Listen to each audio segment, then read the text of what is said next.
We'll call the Planning and Zoning Commission meeting to order. It is currently 5:31.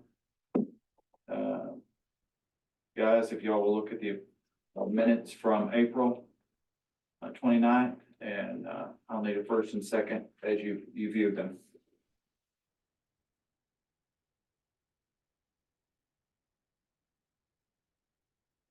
Motion approved. No more. We get a second. All in favor? Aye. Okay, the second thing is going to be on the agenda is discussing and necessary actions regarding the Breckenridge Comprehensive Development Plan. And I'll turn it over to you, sir. Thanks so much. Well, Go ahead. let me introduce it. Okay, so as you guys know, we got a planning grant. And we are updating our comprehensive development plan.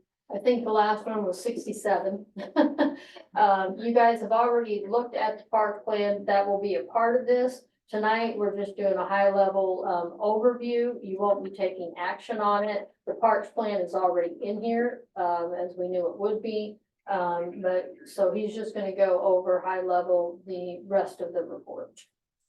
So. Thanks, Cynthia. Once again, I'm Ken Coignet with Public Management, and I've seen you guys a few times. So if you haven't seen me yet, I'm Ken Coignet. Go ahead and remember one of the first meetings we had, we talked about housing, population, land use. And then, of course, we've done the park plan, you guys. It's already gone through you guys. Council Commission approved it, and we've already sent that to Texas Parks and Wildlife because we're going to try and apply for a grant this year. Okay, so that's part of that. Of course, this vision statement came out of y'all, the strategic planning that you guys have done. You can keep going. So I'm going to touch on housing real quick. You can keep going. Jessica, yeah, just keep going. Keep going to the house. There's some introductory information here. Financial that's kind of wraps up kind of this is required by the grant. And it just kind of summarizes, debt and things like that. You can go a little bit farther. I wanted to show them a couple of maps. Is it easy? You want the mouse Yeah. here for you? Wait, how am I? Come Just on. use, yeah, there you go. Okay, cool, There you cool. That house is easy. Look at that, I Okay. got it. You know where it's at better than I do. That All right. two-story one. Yeah. Just remember, we were doing field work out here, so we went around and actually counted all the houses in here, and I think I showed you all that housing map. And I'll kind of show it to you again. Now, this is just definition, standard house, deteriorated structure, dilapidated structure. This is the actual housing map that shows. You can come in a little bit and circles are houses. It also shows manufactured housing. It also shows commercial structures. But the green, red, and the blues are gonna be the condition, good, bad, ugly. Okay, and that's gonna feed into what we're doing when we get into goals and objectives is like increasing code enforcement, bringing in a code enforcement program. Now, what Dalton did, he's my map guy. He did a kind of a dilapidated structures heat map. We didn't have this last time, so this just kind of shows you the concentration of where the dilapidated structures, which is gonna be good for the code enforcement people. And that's one of the things to hopefully come out of this plan. And then once again, this is another one he created, manufactured homes distribution map. And it's also, there's a heat map here. As you know, I mean, manufactured housing typically, it's not gonna last as long as, there's some really good ones out there now. But eventually, when we start working on the zoning, the manufactured houses in the new zoning will not be allowed in single family districts. They're only gonna be allowed in manufactured housing districts. But we won't move into zoning until we've got this submitted to the department, and then we'll start working with you guys on a new zoning ordinance and a new subdivision regulation. And this is just some multi-family housing. There's not a lot here. Some of it's fourplexes, duplexes, things like that. And of course, am I missing something here? I don't know. It takes a while to It show took a up. while to load up, Probably okay. because it's Yeah. high resolution. This is census data. You'll be able to go through this. We'll get all this. If y'all don't have it yet, we'll get copies to y'all because we're not asking y'all to vote tonight. I'm gonna come back on the 24th, and by then y'all would have time to review. Well, and Jessica, just as a reminder, Jessica sends you the link. Yeah. Come back when? 24th. Or June? Christie. Yeah. We've got a meeting scheduled for the 25th. Oh, okay, that's the day. Okay, he said 24, so it's. Oh, is it on the He won't- Wednesday? She won't be here on Wednesday or the Tuesday? No, it's on the Tuesday. Tuesday, So 24th. the 25th. 25th. Yes. Okay, anyway, Okay, We you're talked about scaring me this with my it's day. Tuesday, June, in a few weeks, right? 25th, yeah. Let me know the date for Okay. sure, and I'm gonna come back and have y'all, that way y'all have time to review this information. And if y'all have anything y'all need me to correct or change, we can get that. Yeah, and on the website also, would you go to agendas and minutes for this meeting in the packet, which I'll have there, that's how it's there, you can go in there and you can, at any point, you can just go to our website and see it. You're gonna see a lot of. It's right information. here is on. Yeah, you'll see a lot of information in What's in your here. packet right there, you can pull from, we pulled that from the web, on your laptop. Oh, okay. Yeah, there's a lot of data in here from census, there's a lot of data about, you know, different population groups. So a lot of that is dictated and required by the grant, so I have, you know, that stuff has to be in there. This just talks about building inspecting and code enforcement, and one of the goals, of course, is to implement a good code enforcement program, and we'll get to those goals and objectives. These are your current codes that you got: International Building Code, Residential, Mechanical, Plumbing, Electrical. Those are not current. That's not the current one? No, sir. What do you at now? 21 I'll get and that. electric Okay, 2020. we'll get- Our electric's 2020. 120, The and the rest are 21. Right. Okay, I'll Well, send you. we are, Okay. just as we did several updates this morning, and so we're still, you know, going through and doing updates. That's why you guys aren't taking action on this. Yeah, so make sure, I'll send you an email and you can send me, and then I'll get that updated in here. Okay, so these are your housing, plan goals and objectives. This is improving the quality of living for Breckenridge residents. Continue the efforts y'all are doing to mitigate or remove substandard units. These are some programs that are available. Once again, this is one of the, I don't like doing these. I used to do them in the past, but I'm putting this stuff in your plan because this is going to a Texas Department of Agriculture, which is funded by the Texas Department of Housing and Community Affairs, and they expect to see this. Okay, but I did used to do a lot of housing programs, and the problems we always ran into was property ownership. It was only for people that own their own homes, and so you just get into a lot of, it does take the house down and puts a new house there, but you know, it's not something that our company does anymore. There are companies that still do this. Okay, increasing code enforcement. This is something, it's a part-time code enforcement officer right now, right? And then it's something that, these are some continuing education is important, because as you know, this stuff is, we just talked about, these codes are getting updated all the time, so it's something that, you need to continue to educate themselves on what's going on with the codes. This is some programs here increasing the city stock of quality, affordable, family units. There was some census data that I have in one of the charts. A majority of the houses built in Breckenridge were built before 1980. A significant percentage. So you have to keep that in mind, meaning you have to figure a lot of these homes, there's either bad wiring, there's bad, you know, they're besides just the dilapidated ones, even some of the ones that are kind of in the middle there, the longer they go without attention, you know, they're gonna fall into dilapidated state. So that's why it's important to have good code enforcement program. There's some, like I said, here's some programs here on objective 2, but acquiring vacant structures. I'm not sure if y'all have ever done this, but Well, let me just, Yeah, go ahead. we do.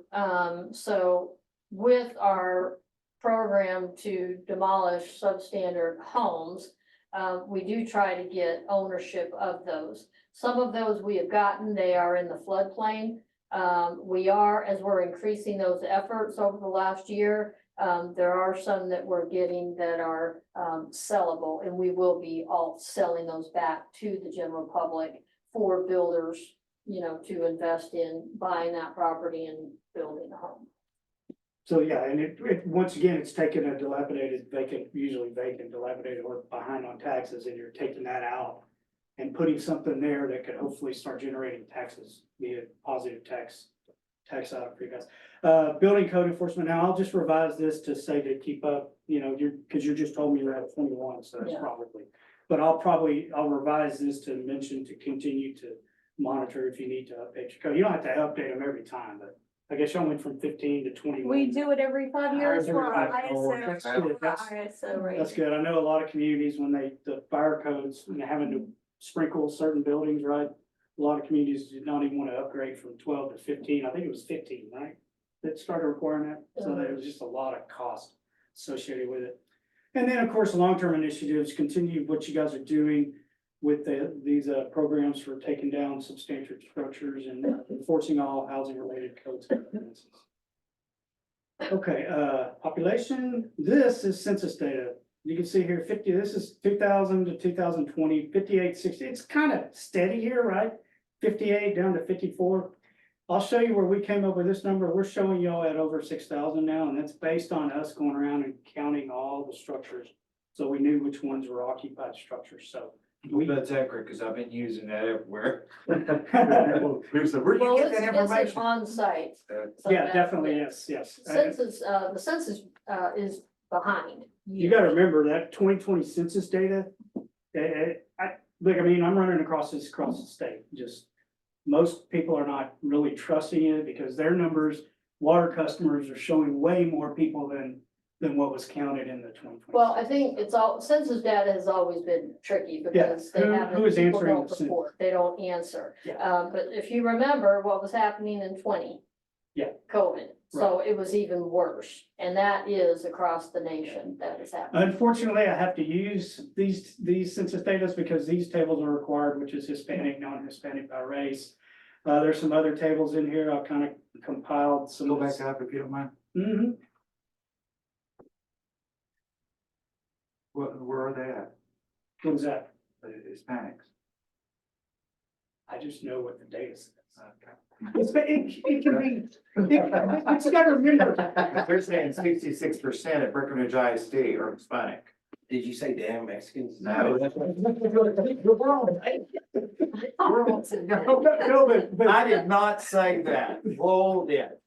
you have to look here at this thing right here, right? Ethnicity. Okay. There's a lot of people that identify as white or any other kind of white, black, whatever it might be. But they're like, my wife is Hispanic, but she's basically white Hispanic.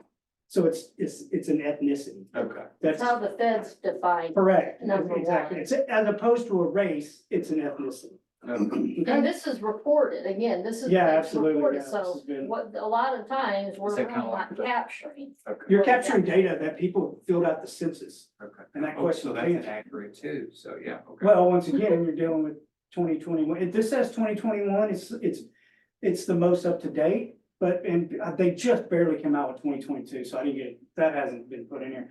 But the problem is they're extrapolating from From 2020, Right. right? So you're extrapolating from probably questionable data anyway. Where do you get the income that? Where do you? Once again, this is, there's some tables in here in the census data itself. There's some economic data in the census itself that'll show you the median household income and per capita income. Now, once again, this is 21, 22, it might have gone up a little bit. Right? Okay, and then of course, this here is why you got a grant, these income classifications, and this is based on low to moderate income persons. And you have to be over 51% citywide to even qualify, and this is why you, of course, I did this application 2019, 2020, I can't, no, maybe 2020, somewhere around there. And that's another data set that is given to us by the department. They said, here's the low moderate income data. It's almost impossible to find when you go to census. But I do have this information because they give it to us through the grants that we do, okay? And then here's the estimates, the existing population estimates. These are the occupied dwelling units that we counted. And this, I was gonna show y'all, the census counted 1963, we counted 2324. So that's what, another 400 occupied units, and then they're counting 2.64 persons per household, so that's where, there are some institutionalized population, 74 persons. That's really hard to find, but I was able to finally dig that out 2.64 persons per per household. per the census. Yes, now that's true, I'm basing that on per the census, so, you know, that, but this part I know is, I know this is the best that we can do, these are occupied, we went around and counted all that else. So this is, I mean, what I would say, this is probably a more accurate Yeah, I- estimate of the population. When, I've Go got a ahead. question for you, maybe you would know, but when does that sign change as population, like for Breckenridge, when does that change? How does that one apply for that or the city? I don't even know if cities can apply. I think it's census comes out and they give you a new sign. I could be wrong about that. That would be. I have Well, never it's actually, It's text dot that, you know. and I told- bet they're going off of, I'm tired of telling people that we're only 5,000. I mean, it'd Yeah. be great to say 6,000. Yeah, It's a well, big difference. yeah. I Well, know. we won't be able to put the 62 on there because it's not official, but, There may be we'll- ways to. Yeah, it's text, it's through Yeah, text dot, yeah, and then maybe- text maybe. dot uses official. I've never been asked that question. I don't know. I always assumed that it was done every 10 years when you get the I census. always ask the dumb Well, question. no, that's a good question. No, it's text No. dot. Because everybody wonders that, it's not done. Here's your projected population. See, I'm being very, very optimistic for you guys here, all right? So, but once again, if 2020 showed we had this much and in only 3 or 4 years, we're up to here. Of course, now the census data may have been closer to 6 as it was. But I'm still, this is the max, and then this is your minimum. 7,500 is based on basically Texas Water Development Board estimates. They're always very conservative, and this is based on projections for the county, right? So I extrapolated that out to you guys. So we always want to have a minimum what we think and the maximum. Well, and that's for the water planning. And also, that's right, because the engineer uses that to project out what your needs are gonna be for your water. Okay, I'll go into land use. Once again, we looked at all the land use and we calculated acreage. We based this, while we were in the field, we were looking not only at the houses and additionally the land use, such as vacant, single family, commercial, public, parks, multifamily, manufactured housing, industrial / manufacturing, and then right away, which is roads and utilities, which takes up, so you can see there quite a bit. And most of it, Mileage? huh? No, that's like. No, that should say acreage, that's right. Single family residential is taking up the majority, right? That's one figure I didn't, I'm gonna catch some stuff that we didn't Okay. talk about this morning, and that's one, I just wanna confirm that number on the right away. Right away. Okay, 653. Dalton did that calculation using when he goes to do the mapping, there's a program in there that'll tell him. Based on, because he assigned it, they know what the roadways are, but I'll ask him to look Well, at. probably based on the mileage and the width, I'm assuming. Okay, And does that exclude state? no, Roadways. right away, right away, Everything. until, yeah, that's just. It's basically probably, Cynthia, because it calculated the overall acreage of the city limits. And then it already knew from our colors what the other categories were, and it subtracted that out is probably where how that program works. Okay. But I'll give it a Yeah, I call. just wanted to understand that a little bit And better. once again, you guys have seen the future land use map. This is basically the existing. It's not a zoning map, so never confuse that with a zoning map. It's just telling you what's there right now. Red is commercial. Manufactured homing is brown, manufactured home brown. The yellow is the single family residential. All these are public. Could be anything, could be schools, city hall, could be libraries, those kind of things. And the light green is your parks. And there's a lot of commercial here, and then of course manufactured housing. And the pattern you want to see is what you're trying to do here is, at some point, that's what your zoning ordinance is intended to do over time. It doesn't happen because you all know there's conforming uses throughout the city. I mean, non-conforming uses. But you're trying to lay it out to where you got your commercials your commercial properties along the major highways. And what do you, expand these areas? Do you do it now before, like, Let me move into, I'm gonna show you another map, the future land use map, Yeah. then we'll go from there. Nope, it's probably Give it loading a again. second. These are transportation facilities, these population size, some of that stuff is repetitive there, Lance. Let me get to this, doesn't like that, does it? So here you go. Now, once again, you see, it's gonna here load up in a minute, but the future land use, we've also added in the extraterritorial jurisdiction, and I'm not sure how much y'all guys know about this, but there's new legislation. And they're letting people opt out of ETJs, like literally, I don't know if y'all are running into that. But- No, we're not, but A lot of communities that I'm doing planning for, this is a big thing. what is ET? Yeah, I'm sorry, the extraterritorial jurisdiction, so Okay. half, you get a mile.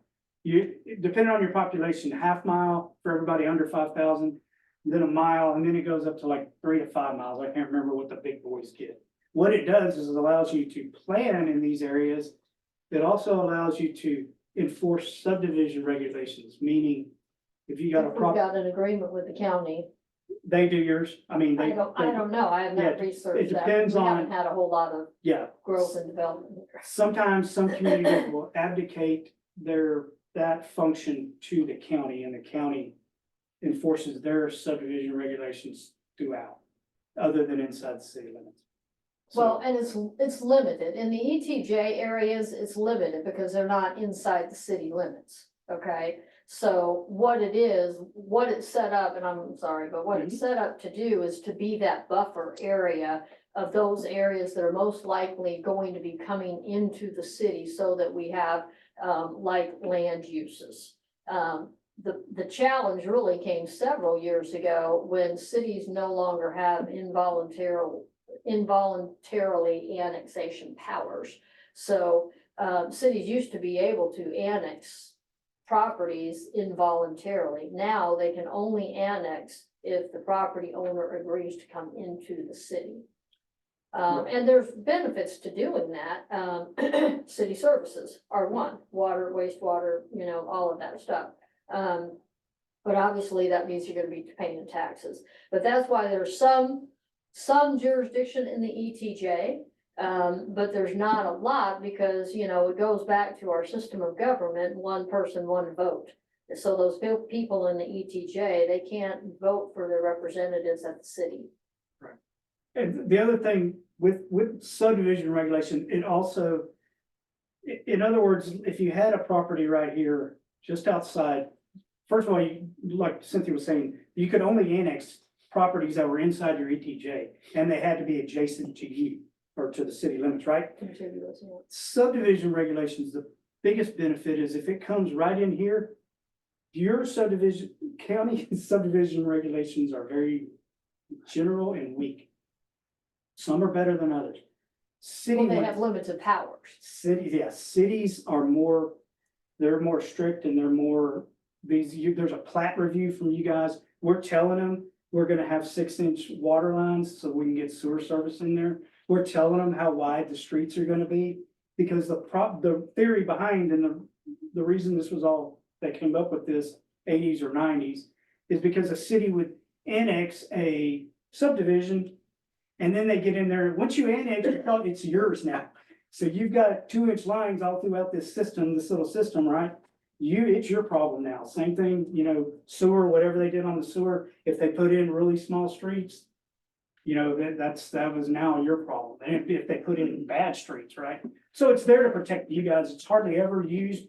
You don't enforce it on something that's already there. It's only when somebody buys a property or has a property and they want to subdivide it. All the drawings and everything comes to the city as opposed to the county, okay? If this county is And not, I've got to research that. I'm not Yeah. sure if we took that. I mean, that was House. that Bill could have been done a long time, 2.5. yeah, that could have been done a long time ago. It was done in 2000. We think, there's some that believe ETJs are gonna go away in the next legislative cycle. We don't know that, I've been hearing that. Other cities, what they're dealing with are individual property owners are coming to the city and requesting not to be in their ETJ anymore. And let's just say it happens somewhere really inconvenient, like, I don't know, somewhere right here or something, and it could create a hole. And now that other city's not, or that other property is no longer in ETJ. Or you could create all these donuts in here, these donut holes throughout. So anyway, it's a really influx how all this is gonna turn out. But the legislature, Texas legislatures, they're really into property owner rights. So that's why they're making it harder to annex and harder to enforce stuff in the ETJ, okay? Goal number 1, improve infrastructure to accommodate current corporate limits. And this is very important that we've got a street, water and sewer plan and drainage. And to continue, to find ways to fund that. I know y'all have got some COs out there right now. And of course, we try to do grants. Grants should always be looked at. They're only like 500 to 7. They may go up to 750 next time, by the way. That's only gonna, it's there to supplement, right? You still have to have a program for taking care of your water and your sewer and your streets. There's some, of course, y'all are working on Water Development Board right now. This is the Texas Community Development Block Grant. We applied last year, I believe, for streets for Panther Street and Fourth, I think. Yes. Right now, we haven't been funded, but they're still hope, because they're going down the list, by the way. We just found that out. Well, and I've been told that there's a good possibility in the second round that we would get it. This could happen. Right. We just were notified of a city that. What happened was North Central Texas this is a Texas Community Development Block Grant money. Community Development Fund is the big one, water, sewer, street projects. What happened was a whole bunch of money got allocated to North Central Texas, millions. And they only had enough applicants. Hardly anybody applied over there. They all got funded. And they had half of their allocation was left over, which means the department is having to shift that money to other regions. West Central Texas is one of the most oversubscribed regions out of all the regions in the state.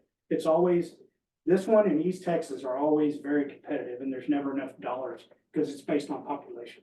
You guys have more applicants, but they have more money. So we're working with them to try to get that, so that they're not putting so much into some of these that are not using up all their funds. Okay? These are just, talking about increasing code enforcement, adopt the zoning ordinance, which we'll get into after we're finished with this, and preserving open space, and you guys just did your park plan, so that's, this is, talking about encouraging development projects that'll be beneficial economically to you guys without destroying, the environment. And of course, these are some incentives, Breckenridge, BEDC, and promoting public and private sector economic development. Okay. Any questions on that? Was housing, population, or Andy? Okay, so you okay? Yes, sir. Yep. It's a detailed report, so Yeah. it is good information to know, though. And this is the street system. This was done by the engineer Sage, and then we're working on this. These are annual traffic counts. TxDOT has this readily available, but you can see they're not doing the local streets. They're only doing the TxDOT roads, okay? Those little numbers right there are telling you it's an average annual traffic count. 12,000. There's 180, there's 188,000 there at that center intersection, 2,800, that's what we had 3 or 4. Okay, let me get into, this talks about a lot of the inventory and how roads deteriorate. We all know, how these things happen. But most of it is, just, one of the bigger things I'll get into, and then with streets, and I know the city understands this, but that you pave a road, it's got so much life left to it, right? Depending on if it's asphalt or whatever, but it's very crucial to go back and seal coat it after a few years because it'll prevent some of the moisture and stuff from getting into it and causing it to break down quicker than it should. Streets is probably the biggest complaint that you hear about in many cities, streets and drainage. Well, and we're not any different, so I do want to jump in here, so. Okay, I will say that, You want me to get to yes, the seal coating, unfortunately, there's just been a lack of attention to our streets over years. So it hadn't just been the last 4 or 5 years, it's been the last 20 years. You're gonna see it in here, but, they've incorporated the street improvements plan that we did. And, we did COs last year. And so with those COs, we're going to be able to do, even with that, basically about $7 million dedicated to streets. It's still only like almost 10 miles. And you will see the streets that are on here. But in addition to that, I will say that's one of the reasons why, and you probably heard this, but we have increased our code enforcement for, grass clippings, for example. When you're cutting your yard, all those grass clippings should be blowing into your yard, not on the street. This is why when we've got the cracks there and we've got drainage issues, so you got dirt and water and grass, and then you have grass growing up in the streets. And we have that all over. And so it's a dedicated program that has to happen not only with seal coat, but with that as well, and going in and cleaning it off. And here's the problem, the challenge, is we have 5 people in our street department. We've got 66 miles of road to maintain. They're the ones that help with the substandard houses. They're the ones trimming the trees, that, you know, they're the ones doing the pothole patching. I mean, literally, we just don't have enough resources to really do all that we need to do. So ideally, at some point, and maybe, I mean, I've yet to talk to Sage about this, some of that, you know, we may redirect to a seal coat program, instead of some of these other streets that, you know, we've got $5 million of street improvements, that are coming up this year. And so some of that remaining 2 million that will be in those outer years, maybe needs to be, seal coat on some, so we don't lose some of the streets that we have. That, and we've got a road condition here, Okay, so- and we've gone through that to update that to make it more. I mean, this is kind of what your type of streets, you got your pavement level up.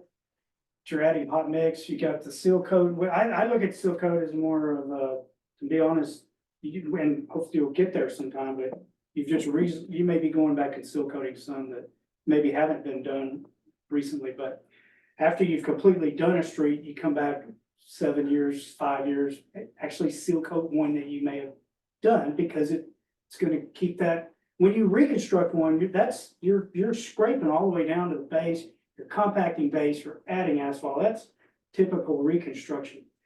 Because sometimes you don't want to be overlaying asphalt on bad base, right? Because that's just gonna create potholes and stuff like that, right? So, right, these would be the roads that would be considered good. I will say, I mean, Rose, Elliott, and Seventh, the ones that just had asphalt laid, I mean, those would be in 5 to 10 years. That's what TxDOT does, is what he's saying, right? You go in and you do a seal coat to help maintain it. But even some of those roads that are not at the same condition of Rose, Seventh, and Elliott, they've got some of those cracks in there, maybe if they've got some base failure, you can go in and correct some of the base failures and then come in and do a seal coat over top of that. Yeah, and then of course, this is just types of street improvement. Y'all got your street maintenance tax. I don't know what y'all use that for and how much does it, y'all know how much? I'm sorry, what? Do you have a street maintenance tax? Yes. Well, that's. So we just voted on. It's a quarter, yeah, it's a quarter. But anyway, that can be used for minor repairs and things like that. I don't know how much that thing's due. Those are, these improvements are prior to sewer and water replacement? What do you thought? Like. Well, here's the thing, so let me I'm just, just asking because- yeah, let me dispel a myth that we have. Yes, I mean, generally speaking, and we do have the Texas Water Development projects that are ongoing right now. They've been in planning and they're in design now, and they will be in construction later this year. We base the street improvement plan based on what is happening with that, but we have so many streets that we can't wait.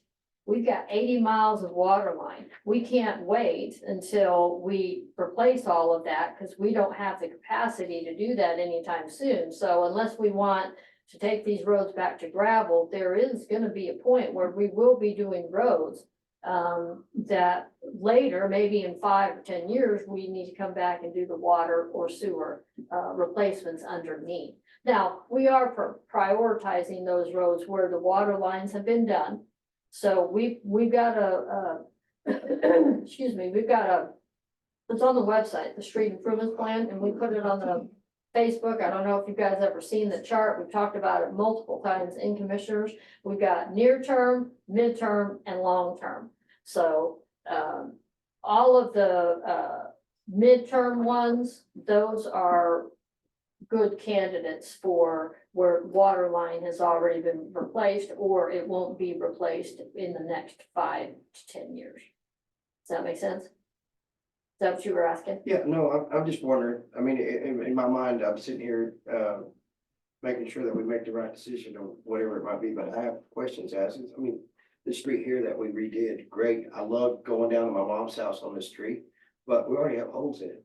Like, Right, but what It's I've just told you was that we cannot wait until all the water and sewer lines are done. We've got 80 miles of water line and 45 miles of sewer. And so if we wait to do the roads until those are all done, we will have roads that look like Third Street. I know, I get it. I Yeah. asked just so that if somebody asked me, they know, well, this is the answer. This is what Yeah. we need to say. This is what in reality, this is what it's gotta be this way. I'm asking because I didn't know, like, okay, Sure, Don't no, you no, do no, this no, first? Yeah, you're absolutely. right. That's why I mean, I've taken a lot of time to, we put an FAQ out there as well. I mean, yeah, we don't want to, and trust me, every time I drive down roads, I don't like that either, but unfortunately, that is the nature of the beast in Right. Breckenridge. We don't want to wait until they're all replaced, because then we'll be driving on the streets like Third Street. Has anybody been back there? Yes. Yeah, Okay, so as Cynthia was saying, some of this is your goal statement here. These are the ones that are completed. It's approximately 1.1 million. Phase one is, I'll get into these tables. Got 5 million. This is due to be 24-25, and then phase two is 25 through 28, which is another 2.2 million. And I think that's what Cynthia was talking about, maybe converting to some kind of seal coating in that one. Phase, yes, correct? right, yeah, yeah. And it might not be all of that, maybe it's just, half of that. I mean, I need to talk to the engineer, and bring a plan to the commissioners. Yeah, and this is something, develop annual payment maintenance program we talked about. And I don't know, how much do y'all generate? Do you know offhand?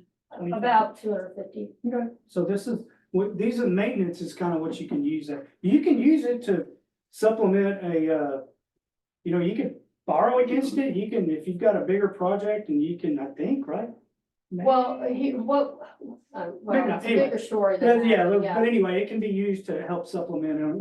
So just to be for the record, and we've said this many times, but, we're saving that up.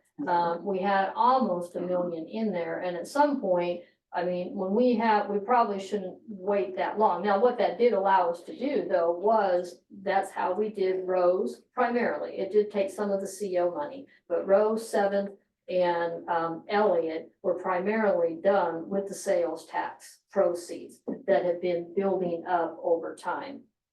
If we're estimating about 250,000 a year. So after we get through this year and next year, then we should probably have about 700,000 in there. And so, yeah, I mean, I think we need to go ahead with $500,000 worth of projects to keep moving forward, maybe not wait until 1 million, we have 1 million, so we can get those done sooner. And then, of course, this is, we reference this in the objectives. This is phase one. These are all the streets in phase one. There's your number of 5 million. And phase two, we know the number, but I guess he hasn't identified what we're doing in phase two. Correct. And of course, like Cynthia mentioned, that could come into seal coating. Well, and some of that will depend on, again, the Texas Water Development Board, those Yeah. projects completing, because in each of those projects, we're doing water and sewer lines. Okay, and then these are funding sources. We talked about the maintenance sales tax, COs, bonds, private developers, you never know, Stevens County, interlocal, you never know. Those are just some extra. This is the on the street system inventory, fair, good, bad. This tells you pavement width, right of way width, and if it's curb and gutter and ditches. And of course, that's in these two tables here, continuation. This is actually just the thoroughfares right here, and we're looking at, I think some of these are TXDOT, the yellow are TXDOT, and then these are classifications, residential, local, or it's a collector, okay? Then there's an actual, this is your green good, red bad, and blue is fair, okay? So, or this color is fair. So it's kind of once again, it's giving you a overview of what the system itself looks like, okay? And we had already talked about. And these are the improvements. In the Phase, 5 million. yeah, That some of it's in the represents phase 5 one's in the 5 million, phase two are in the blue that we think might go, but that's subject to change on the You said reds in phase one. reds in phase one. And I think the first one, the greens, you've already completed, okay? So it's a lot of, y'all have already, that's a lot of street work. And as Cynthia mentioned, there's a lot. There's a lot still left to do, okay? Let's get into water. This is just a distribution capacities, water storage capacities, your elevated and your ground storage tanks. And this was just talking about the how much y'all can pump and how much, and that's where the population comes into and how he was figuring out how much you guys are gonna need moving forward. I'm gonna come down. These are your projected water requirements based all the way through. Now, he's using Water Development Board based all the way through 2050, so these are probably, a little bit more than that. Well, the good news there, though, is that we're able to meet our peak demand for the planning period. Correct. So it'd be even worse if you were in the financial, I say the condition of our infrastructure. And everybody knows how bad that is. I mean, and we were nearing capacity, of having to upgrade our water system. And that's what's important. This is what Cynthia's talking about, is like, you're supposed to have, 275,000 for this current population, and y'all are well beyond that. And your capacity right now is 500 grand, so it's gonna get you through this planning period. Okay, I'm gonna go into, we did talk about this, emergency power generators. This is one of the things that's required by the grant as well. How are we gonna, this is talking about emergency power to be supplied at the water treatment plant, boost pump stations and the wastewater lift stations. So this is something that to help you guys in case there is some kind of disaster, you need the emergency generators, okay? This is your water rates. List and rank of problems, water lines replacement and fire hydrant installations needed. That's pretty well just system wide in certain areas. Upgrading from, as I mentioned earlier, maybe 2 or 4 inch lines up to 6 and getting hydrants on them. We also discussed some of the hydrants may or may not be working. Right? They're not. Okay. We Do have you some. have a number on that? Not currently, I don't. Okay. Todd, get one. Okay. And we'll update that as we get that information, because there's some hydrants that aren't working right now, okay? Rehabilitation of existing elevated and ground storage tanks, water treatment plant upgrades. And then, of course, there's another one, galvanized and lead service line And replacement. just so you know, we are currently, this is coming down from the feds, requiring us to not only do an inventory of our lead service lines, on both city side and the customer side. But it's also going to, once we do that inventory, it's going to require us to replace them all. So we currently are gonna be getting COs for this inventory project. Once we inventory them, and it's close to 400,000, once we inventory these lead service lines, we have 10 years to replace them. These are lines going to the customers? Oh, wow. Yes, so What about it's a huge project. It's, from the road to the home? and I would say an unfunded That's what we're mandate, talking if you about. will, but we're getting low interest rate loans and loan forgiveness on some of this. How do you do the water, back up a couple screens, the water rate? How do y'all base that? I mean, do you, So we did, let me answer that. So we did, because there's a lot of talk about that in our community.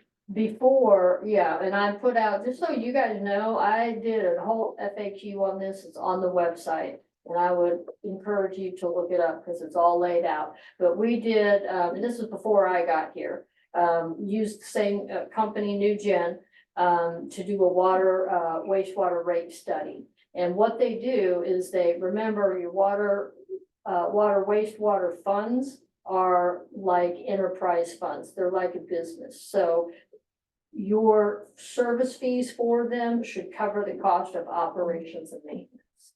And so they go in and they do that financial analysis and come up with, there's assumptions that they put in there about what you need to maintain and operate your system.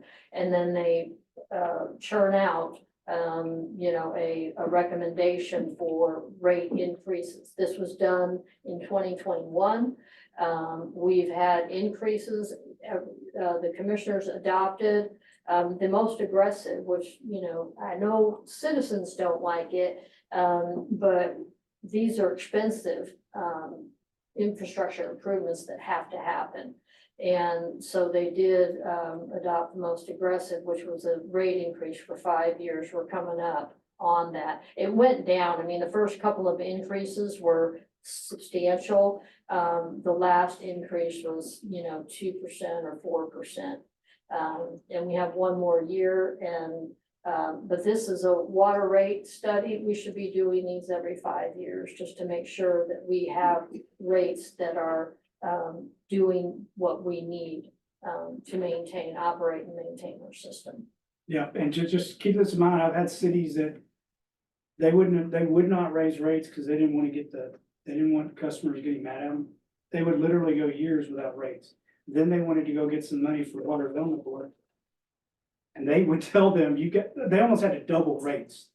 Because it's always better because the Do money that, incrementally. yeah, because the water and sewer, the prices are, they've got inflation on, they're repairing small water leaks and things like that. Their prices are going up, right?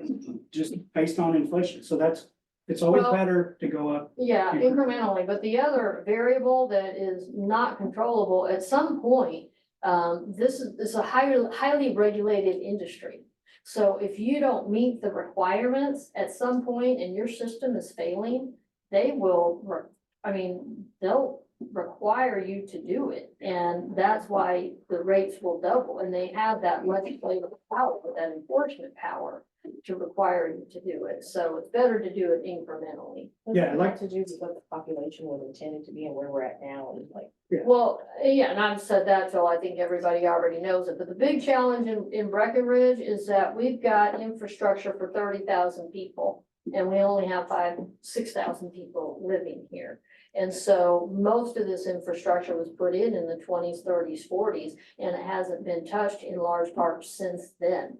And again, when you think, that's why there's so much mileage. And there's others, because we had that boom, right? I mean, we were a population of 30,000 overnight almost. And then, right, boomtown, and then we went down to 6,000. Yeah, your tax base, Doesn't- she said you got enough infrastructure for 30,000 people. Well, now your tax base of 6,000 is having to pay for that. Yes, Right. you're having to pay for that infrastructure. Wow. Yeah, That makes a lot. That makes a lot of sense. Yeah, I I mean, want to be able to get you right. sure, and And so I want to be able to answer. that's the answer is, I mean, it really is, it's strategy incrementally is, gotta keep doing it. Mine goes up all the time, but anyway. Because I understand that people are used to their $20 water bill or sewer bill, but it's not realistic. They don't have it here. I'm saying, that's why the community that I told you had to. Well, the other thing. Maybe. Yeah, maybe. The other thing I will say is, people like to compare the rates of surrounding cities and stuff, but it really is not a good comparison because when it comes to every city is at a different stage of development. Every city's infrastructure is at different age. Every city has different population. Every city had a different method of addressing that. Maybe some cities did do it incrementally and were able to stay on top of it. There's not a lot of cities like Breckenridge where they were a boom town and then their population is down. So it's hard to compare rates with other cities. Okay, and so that's hopefully that Thank you answers for your addressing. question on that. And these are the objectives. You gotta water lines and upgrade the water treatment plant. This is TWB, that's Texas Water Development Board, so that's already been approved, right? Right, Okay. objective 1 and 2, That's- those are, 1 is funded already. I'm sorry, we're just on water. Yes, and this is probably a future funding, this Yeah. objective 2. There's multiple things you got out there. You got USDA, you got Water Development Board, TDA, the CDBG program I mentioned. That could be used. unless we use it for streets. We always have to decide one or the other, right? Because we can either do streets, sewer, or water, so we have to make that decision. And of course, here's the program Cynthia was talking about, the galvanizing lead service lines. And hopefully that'll be available from Water Development Board. It's not all loans, okay? You do get loan forgiveness, and I think y'all did pretty good last time, right? We got- It's, Water Development About Board is half. very good for big projects, and half is good, I mean. Well, that's- and so on the inventory, I mean, we're on the hook for basically 200,000. Yeah. And these are some that are farther out in the future, replacing large diameter lines, you know, the EST. And continuing to replace cast iron distribution lines, that's probably throughout the planning period.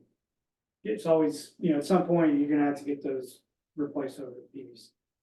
Okay, here's all the funding that we talked about, COs, Water Development Board, Texas Department of Agricultural.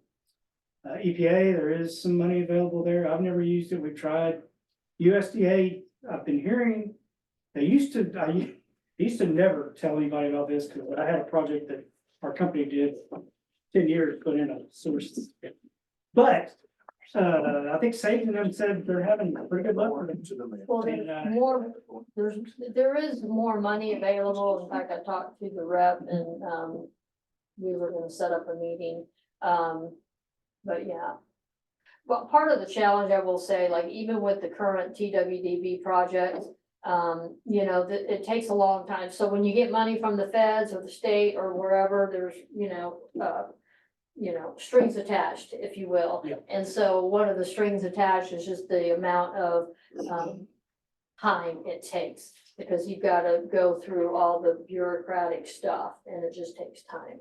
Yeah, I've heard they're getting better, and so, but anyway, this is the existing system, it's gonna be, when you go online, you'll be able to get a better look at it. That's got all your water lines, it's got hydrants, meters, that kind of, or valves anyway, and so it'll also show you 2-inch, 4-inch, 6-inch lines, okay? And of course, the proposed water improvement maps, this is just what we talked about with those different projects, so. I'll get into your sewer here. I'm gonna head straight down here. These are design parameters. This is one thing, when you get to 75% of your capacity, you're supposed to start planning for either expansion or another plant. And this is what the Sage and them are reporting. It is not likely you guys are gonna reach that threshold before the end of the planning period, okay? So that's good news. You don't have to worry about that. Let's see, there's 3 existing lift stations. This is, we talked about, I'm sorry. And then there's one near the prison. So the only thing, we talked about the disaster preparedness and putting, the wastewater treatment plant and lift stations, backup generators, okay?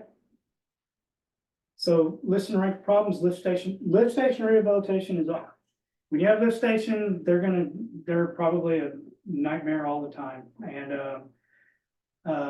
looks like the prison one has We recently been rehabilitated. Yes, And then the other 3 finished have that not, project. which means they're probably, once again, you could use Water Development Board, it goes both ways, it can be used for water or sewer if you need to use that for lift station. Depends on how much is needed in the rehabilitation. well, And then, of those course, improvements are included in. Yeah, this okay. current. Oh, okay, very good.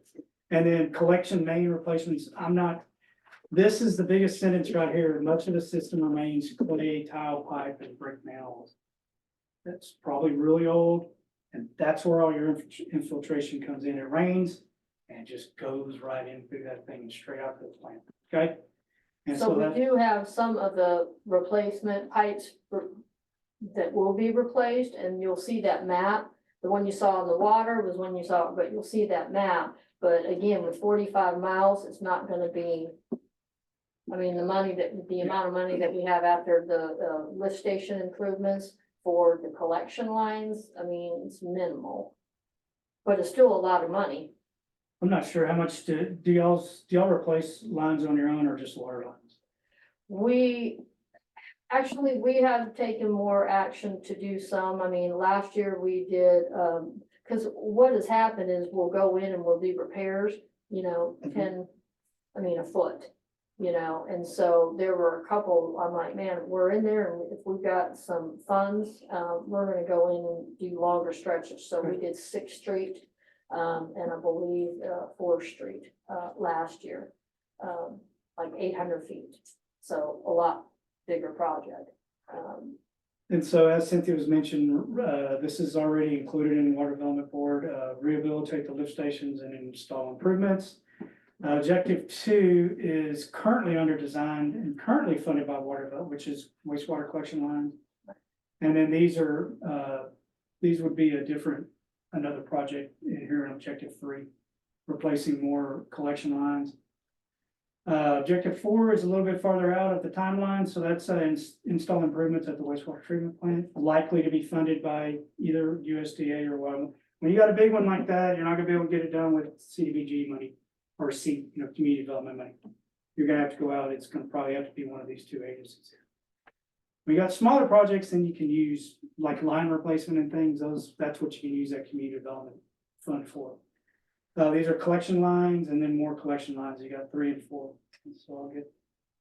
And of course, here's all your funding sources, Water Development Board, Department of Agriculture, loans, COs, and USDA. This is just the existing map right here. Once again, it shows where your lines are. This is showing the 100-year floodplain through here, okay? Lines, lift stations, and the wastewater treatment plant is in there.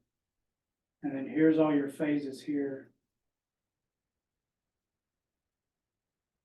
And you can see here, this is a completed service to present, yeah, and then phase 1 and 1, and then, or 1 and 2, and then 3 and 4 are, delineated by these colors here, okay?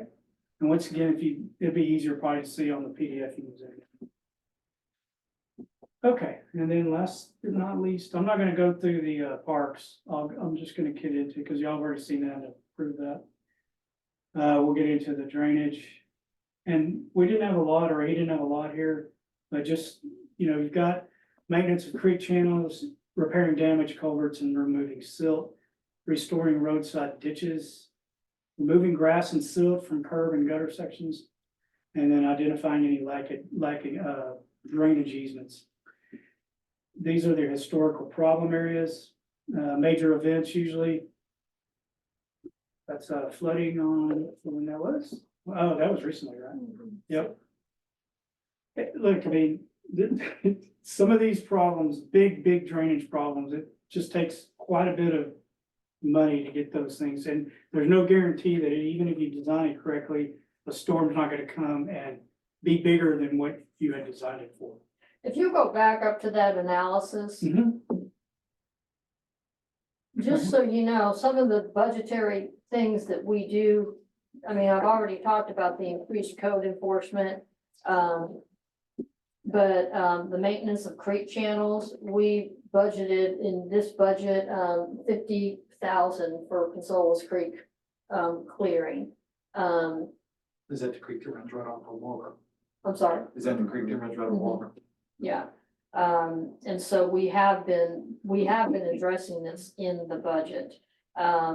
Again, implementing a maintenance plan for roadside ditches and drainage channels, removing grass and silt from curb and gutter sections.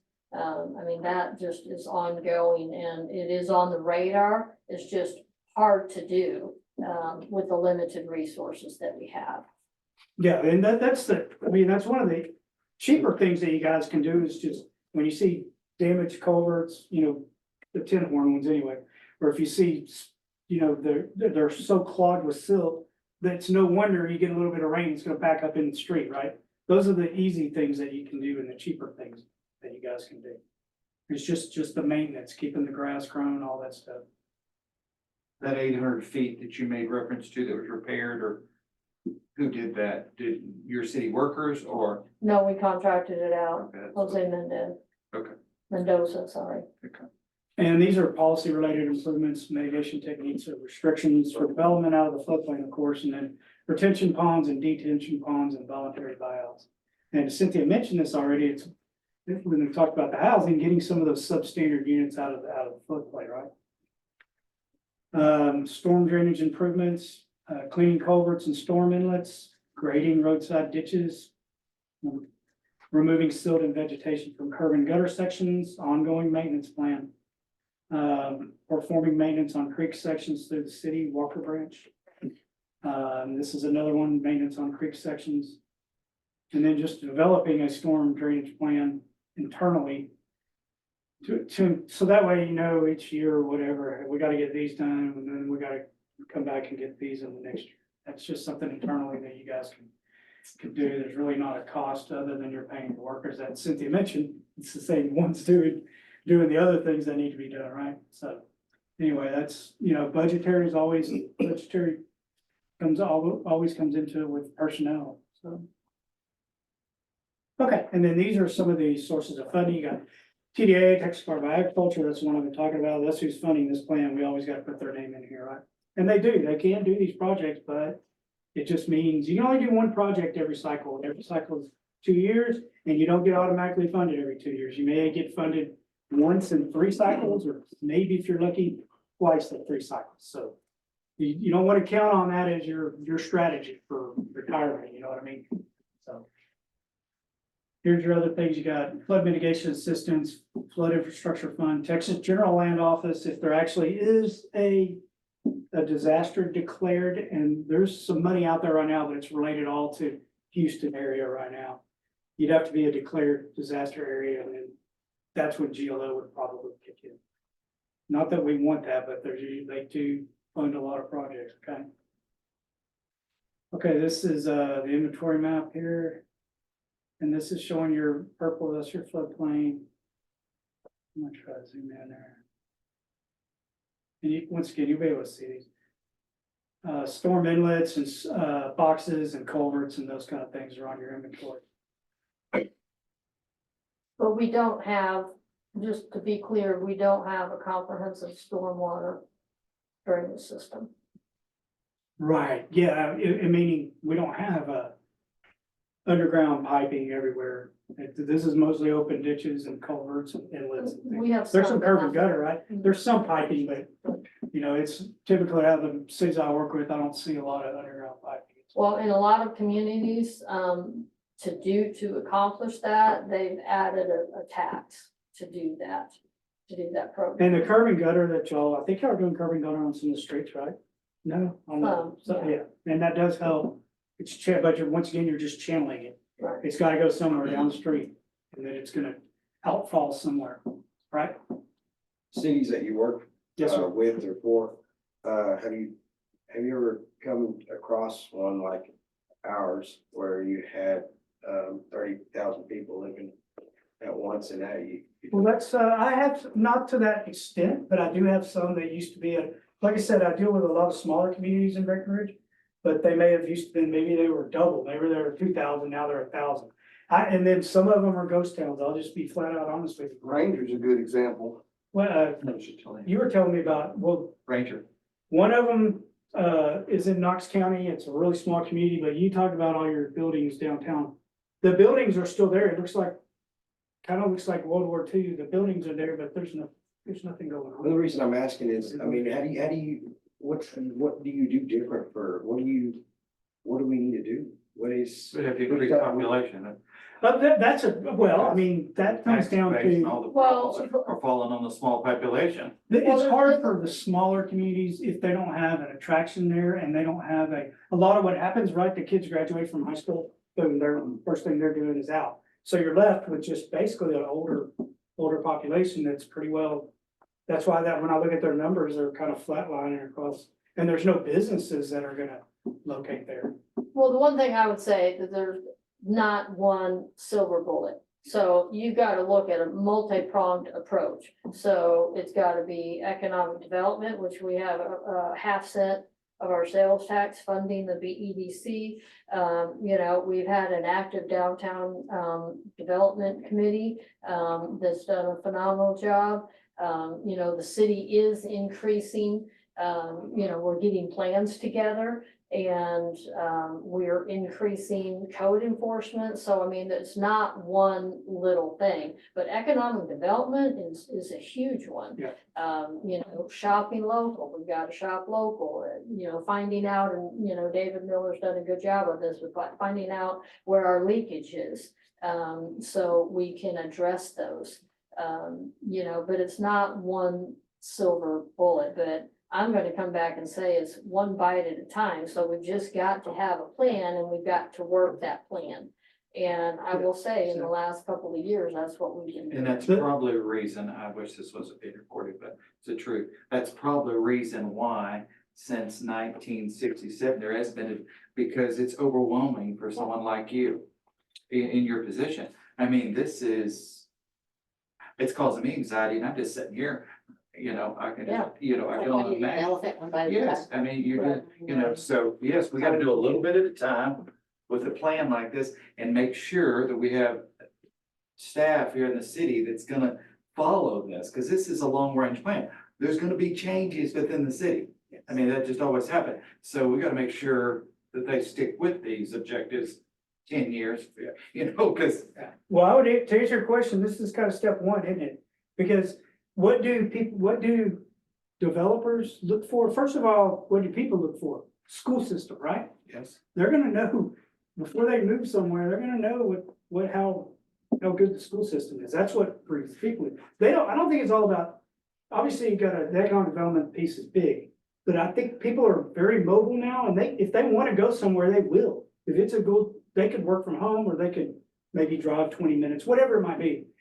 But, this stuff, the water and the sewer stuff, is what the developers, they already know before you do what your capacities are.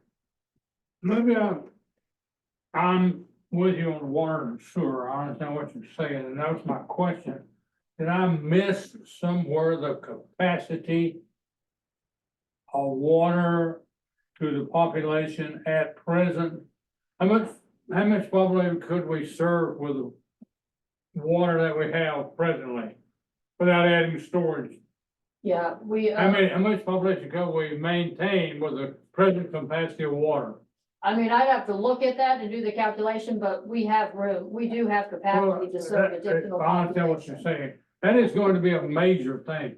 And then the other thing is, how much capacity of wastewater disposal do we have in relation to the population and any growth of population? Say we grew 1,000 people in the next 4 or 5 years, do we have water disposal? And that's what you mentioned it, it's 75%. I mean, there are rules and regulations by TCEQ. When you reach 75% of capacity, then you have to start planning to increase that Yeah, on the that- wastewater side. But to answer your question, My whole Yeah. concern, are we at capacity? no. How much below capacity are we on water? That would be a question for Sage, but we do know, We do have know, plenty. yes. I'm sorry? We have plenty through this planning period. which Through is all the way, 20 even to if we're at 50. 10,000 people, by the end of this planning period, you still have plenty of we capacity. have enough water currently for 10,000 At population. minimum, We minimum. only have We 60. have enough water for 10,000. Currently. Currently, according to the average use, do we have disposal facilities to handle 10,000 people? Yes. Well, I mean, without having to Correct. Yes, spend a So- million dollars rebuilding the system? yes. Yes, all you're rebuilding is not the capacity in both systems. You're fixing components of the system that are deteriorated, like the I understand lines. what you're saying, but that The comes down to capacity is fine. capacity also. Capacity is fine. If we suddenly increased our population to 10,000 people, wouldn't that be wonderful? Could we handle it water wise and water disposal at present? Yes, Yes. Wouldn't have to add to it? right. Well, we would have to definitely increase the condition. Condition, But we yes. have, What? we The have the condition. capacity. Yeah, like, Well, I understand that, you're gonna have to improve, Well, we have the upgrade. capacity. If you remember the population charts that he showed you, Yeah, up this to is what 9,500. got me into this question. Right, and so this, yes, so on both questions, we have the capacity up to about 10,000. And that is for us, I mean, if it happened overnight, that'd be wonderful, but if it happened we're projecting it would happen, what was it, 2040. 40? Yeah. I Was can't it, was it remember, not in the, one of the graphs? Two Yeah, hundred yeah. and 77,000 gallons for, Yeah, there was some, yeah, there's some For what? numbers in there. Yeah, for average what it is person, right now. oh, average household. I believe that's what it said. 277,000 I'll get gallons. this, I'll for- get this. at Yeah, the I'm office. I'll get this at the office and print it off. You wanna come by sometime and so you can have a paper copy of it and look at. it. Yeah, I'd like that, I'd like to, Yeah, the yeah, if you don't have water, well, yes. you're not going anywhere. Right. And it's gonna be a crisis in the future for the Well, I nation. will say, for the state of Yeah, Texas, for the whole state of water, Texas. yeah, Yes, for the yes. whole- Abilene is already, Abilene has already showed that by having this plant over here that never has used. They hope they don't ever have to use it, that'd be fine. right, But if it happened, do we have the capacity yes. Up to 10,000. without major improvement? Well, I'm not gonna say without major improvement. Yeah, maybe that's the problem. I mean, moderate, maintenance is one thing, a major improvement is. big plus. Capacity of, so for maintenance and operation, we have a big challenge ahead of us, okay? But for capacity, we have the capacity for water and wastewater. So any capacity improvements, we're good on. Okay, But- question for you. So I don't know if here's this statement here. Yeah. Water distribution currently meets right now, he's not giving me numbers, Sage might know this for y'all, the engineer. But the water, it currently meets regulatory requirements for current and forecasted water demands. But what Cynthia's getting at, it's not the capacity we're talking about that we need. It's, what's gonna get you in trouble is gonna be Right. all the leaks and all the Like when we have a infiltration. leak and we have 200,000 gallons, but then we had to get rid of it because of that leak. Those are the. Well, improvements the that leaks we- don't help you. Yeah. Yeah. And then all the infiltration, getting rid of the clay lines and brick manholes, you're treating rainwater. And that's just costing money. I know it's a lot of money that we're throwing out here to do all these projects, but that's what's getting It's a back drop to, in the bucket. getting back to Cynthia's So if point. we had, this is just hypothetical here, Mhm. if we had a new development in town, by an outside source, Mhm. do 100 homes in the next, before this first phase, or whatever y'all call it on here, we would be fine. Yes. Okay. Yeah, 100 homes is gonna be about, 300 people. I'm saying that right, about 300 Yeah, people. you said 2.64 per home. 1.64. Let's just say Per home. 3. That's only 300 people. That's not a big. I've got communities that are growing crazy up in the, DFW area, just I mean, below it. I've been in Johnson County- communities where Johnson high County- growth is the issue, that's the challenge. And so when you do have that high growth overnight, the capacity, so the prior city I was at, the city of Rome, I mean, they had reached capacity for their wastewater treatment plant. Yeah. And they were getting we were paying fines, I mean, that's just a waste of money, but we couldn't get a bond passed to do these improvements. And so they're in a tough situation right now. Yeah. But that's because they've got a lot of growth. There's a lot Fort more Worth's growth. encountering that too. Uh, Johnson County is one of the biggest. Yeah. Tarrant County, they're million, They're, million we're a talking, year. you don't even wanna know, I mean, they have stuff already been approved by their P and Z. They're getting subdivisions that have 1,000, 1,500 people, they're getting this on a monthly basis. Yeah. They're gonna see some stuff that's going from 5,000 to 25,000 really.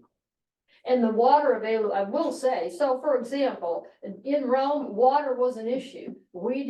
We were looking for a long-term water source. Oh, yeah. Because we had a 3,500 acre, 10,000 home development in our ETJ that we had a development agreement with, and they needed water for all those people. And so that is gonna be a challenge for them to actually do that. Now, that developer, the good thing about development is developers have to pay for the cost of development. So this hypothetical situation you brought up, I mean, developers have to pay for the development so the impacts, any increases for water, wastewater, they've got to pay for all of that. The cost of development. Yeah, look at your capacities here. 5,600 GPM, a ton, you're in good Yeah, shape. we're, And then look at that, there's over 1.5 million gallons of storage. So those are the main things when you're talking about capacity. I don't know the numbers on the wastewater, I just know you're not gonna be at that 75%. Yeah. Through the planning period. Capacity is not the problem, because Cynthia mentioned this earlier, a lot of stuff was designed for a whole bunch of people, and you've got 6,000 people now, right? Just repairing. Just repairing, maintenance and Yes, operations. yes, that's gonna be the issue. that's the So issue, there'll be more use on those lines. correct. That's right. And you can't, the small lines, small water lines, and the ones that are, of course, you're talking about the service lines too, but you still got all the iron lines and that kind of stuff. Eventually, that, you need to replace it. And I'm, to me, the old clay lines in the wastewater system, it's Huge. killing you. That's what kills your lift stations too, right? Lift stations are constant headache for, if cities first thing they do, if they can make improvements to get rid of lift stations, that's what they do. If the feds are requiring cities, you say nationwide, to get rid of the, Lead service lines. are they providing a source of funding? Since No, they're- that's why I said it's an unfunded mandate. Now, I say that, it's a low interest rate, which is basically no interest, and then loan forgiveness. So there is some money, Okay, so they're giving some hope Yeah, right? with this. But even when you're talking about to construct this, right now, we're talking about $400,000 just to inventory it. To construct it, I mean, you're estimating 8 million, that's $4 million. I mean, Yeah. and that's on top of everything else that we have to Right. do. yeah, that's Which is the one you would, hundreds of millions of dollars. yeah, that wouldn't really be a need for the city if they weren't being Well, mandated to do But it. it's a legislated. Yeah, no, that's what I mean. If you weren't, that wouldn't be on the high list of What priorities. if hypothetically, because we can't go back and change the past, but what if, in the eighties, we'd have done something like this with use some I mean, outfit you like you, can't, yeah, like you said, you can't go we'd have back. been in a better situation today, You could, correct? I guess. Well, Okay. yeah, we can't Yes. go back. We can't go back, but You guess, we would have been some kind of planning. So this is So a good, kudos to whoever is pushing for this to happen, and I hope everybody's hearing this. Because so this is, there's a- nothing been done, since no plan since 1967, that's as old as me. before my. Oh, you're young. I'm not even 3. Maybe. This is a good thing. Okay. Well, like I said, y'all look it over, send anything to Cynthia or Jessica or Christie and, I wanna Get it ask back for to the us. link. yeah. Yeah, and like I said, it is available on the Yeah, I'll try to website, look. it's there, but I will email it, and there's an updated one from the one that y'all got sent on Friday. There is an updated I one, want to see that. this one This, is yeah, updated, so. yeah, we had We'll some, get that emailed out to you. stuff we had to correct. Yeah. And I think And the my shared guy doc. Dalton is gonna eventually, Mhm. we were trying to incorporate. The, Go The ahead. only thing is the size of the file, it may be hard to send via email, that's why I say Yeah. it's probably better There's to a, pull it there's a from the low website. resolution Well, and I'll a be high able to print it off. resolution. The lower one you could probably send, but Right. And I can get one Better printed for print it off, so you can- this will eventually, we're trying to integrate, the engineer's work right now, but eventually it'll look like what we had in the park plan and what y'all saw, like. But this is just a hope and wish. Well, it's a plan. I know, it's a Yeah. hope and wish. No, it's not necessarily hope. I mean, wish. There is some concrete I funding. mean, if you can provide somebody a book, Yeah, but no, if they don't read it, Well, here's the Well, thing, on yeah, any, now that on any part's- planning, you have to have a plan. And then you have to follow the plan, and you have to have a plan to follow the plan. and these So that's- funds that are being allocated, like you said one while ago, is already been funded. Some of them have been some of funded, them, yes. some of the water stuff's been, some of the streets. Well, and water and sewer both, on both the water and sewer side. So we've got improvements to our wastewater treatment plant, and we've got, replacement of collection lines, which are the sewer lines. And those funds are only to be spent on, there's a, Absolutely, Oh, yeah. it's very well, I Yes. mean, it's very, yes. That's correct. Okay, like I said, I'll come back and we'll go for I will approval. send you guys, the FAQ I did on the water wastewater rates. I'm gonna send, it's on the website, it's been on the Facebook, but I will send it to you directly so you can have that information to respond to people when they're asking about it's mostly elderly that are on fixed incomes. stuff. And they are doing what you said, they are saying, I hear it all the time because I do Meals on Wheels. You know, I used to live, Stephenville, I used to live in such as a, my water bill is 3 times more than, you know, I don't have that kind of money. I don't know what to do. I was like. No. I want to be able to give them some hope. I don't know what to tell them, you know, so. Right. Okay, anything else for me tonight? Okay, great. And then we'll see you guys on the. You're gonna- I'll send you an email to them. Thank you, guys. Okay, We'll have a replat on the agenda too. That night. we're gonna Just great adjourn to see you. the Thank you. planning and zoning commission meeting for Monday, June 3rd. It is currently 6:51. Thanks for your time, guys. I appreciate y'all meeting us tonight. Thanks. We'll see you later. Thank you so You much. see, Bye, guys. We'll see, we'll see y'all tomorrow. Appreciate it. See you. Y'all have a good night. Thank you. two You things. too, Drive thank you. careful. Thank you. Here it goes.